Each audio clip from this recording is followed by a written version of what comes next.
Hello বন্ধুরা, কেমন আছো তোমরা সবাই? আশা করছি তোমরা সবাই অনেক ভালো আছো। কুটুন্দিদি ব্লগিং চ্যানেলে তোমাদের সকলকে জানাই স্বাগত। আজ আমি তোমাদের জন্য নিয়ে এসেছি একটা নতুন ভিডিও।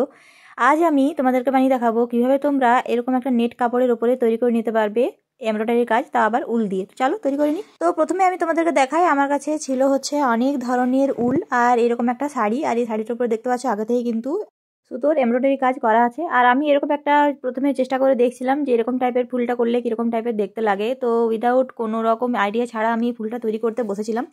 তো তারপর আমি দেখলাম যে ফুল যেহেতু করাই আছে, ফুলের ভেতরে যে অংশটা আছে এই গোল অংশটার উপরে যদি আমি উল দিয়ে একটা এমব্রয়ডারি কাজ করি তাহলে কীরকম টাইপের হয়। তো চলো তৈরি করে নিই। প্রথমে একটা নিয়ে নিয়েছি আমি ফ্রেম, আর এই ফ্রেমটাতে এই ফুলটাকে খুব ভালোভাবে আটকে দেবো। এরপর আমি এখানে নিয়ে নিয়েছি লাল রঙের উল, আর এই উলটা দিয়ে এইভাবে চুচের মুখে খুব ভালো করে একবার পেঁচিয়ে এরকম করে আমি টেনে দেবো। তোমরা চাইলে এটাকে নিচের দিক দিয়েও টানতে পারো, যেহেতু আমি পুরো ফুলটাকেই ভরাট করব তাই আমি একটা একটা করে ফুলটা ভরাট করার পর যেদিকে আমি তুলবো সেদিকে আমি এটাকে দিয়ে নেব। তো দেখো এইভাবে আমি প্রত্যেকটা বিটকে খুব সুন্দর করে তৈরি করে নিচ্ছিলাম। তো লাল উল দিয়ে করার পর আমি ভাবলাম যে শুধু লাল উল দিয়ে না করে পরে যদি দুটো কালার কম্বিনেশনে করি তাহলে কীরকম হয়। আর তারপর আমি দেখলাম যে আমার কাছে অনেকটা সাদা রঙের উলও আছে।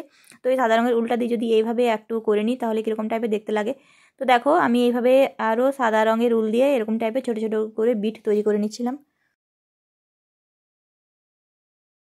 তো এই দেখো সাদা এবং লাল উল দিয়ে বিটগুলো করে করে আমি ফুলের মাঝখানটা খুব ভালো করে ভরাট করে নিয়েছি। আর এইভাবে আমি আরও যে ফুলগুলো আছে এই যে প্রত্যেকটা ফুলের মুখগুলোকে খুব ভালোভাবে আমি ভরাট করে নেবো, মানে গোল অংশটাকে খুব ভালো করে আমি ভরাট করে নেবো। তো এই দেখো আমি প্রত্যেকটা ফুলকেই খুব ভালোভাবে ভরাট করে নিয়েছি। আর এই সবুজ রঙের শাড়িটার উপরে আমি তো কিছু খুঁজে পাচ্ছিলাম না যে কী ডিজাইন করবো, যেহেতু আগে থেকে ফুলের মতো ডিজাইন করানো ছিল তাই আমি আর কোনো ডিজাইন করলাম না। যেহেতু এই শাড়ির উপরে যদি আরও আমি কিছু ডিজাইন করতে চাই তাহলে সেটাকে দেখতে খারাপ লাগবে। তো তোমাদেরকে একটু দেখাই, যতগুলো ফুল ছিল সব ফুলগুলোর মাঝখানে আমি এরকম করে ডিজাইন করে দিয়েছি।